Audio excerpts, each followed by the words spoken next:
Hello, magic casters of all shapes and sizes. My name is Chance. Welcome to my Spellbook, and thank you so much for tuning into the 24th episode of our Find Familiar series.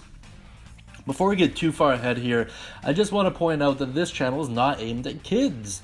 That being said, we're going to be taking a look at another one of the Volo's Guide monsters. We're going to be looking at the Crawling Hand, which I love personally. I think this is probably the coolest one we've covered so far. I just really like the aesthetic behind it's so characteristic of necromancers or anyone who dabbles with the dark magic of undeath. Not to mention, I mean, how funny, there's so many funny scenarios that could happen with it. That being said, let's take a look at its actual stats. It's the only familiar we've covered so far that's considered to be undead, and it is a neutral evil, so it'll lean towards evil or evil acts if it has a choice. Its AC is 12, which is decent. It has 2 hit points, which is about standard with the main ones. It has a 20-foot walk speed, 20-foot climb speed, so makes sense. 30 feet of blind sight, which is really nice. It is blind beyond this radius, though, so bear that in mind. Passive perception of 10, which isn't overly impressive.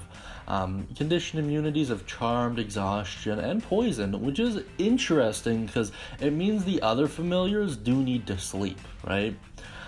Damage immunities are just poison, which makes sense. Can't really poison something that's dead. And in terms of languages, it can understand common, but it can't speak in of its own, partly to do with the fact it doesn't have a mouth. I would make the argument that if you cast Magic Mouth on it, though, it might be able to. Maybe. I know that's not necessarily what the spell does, but I would allow it to work in that way. Let's look at its other traits.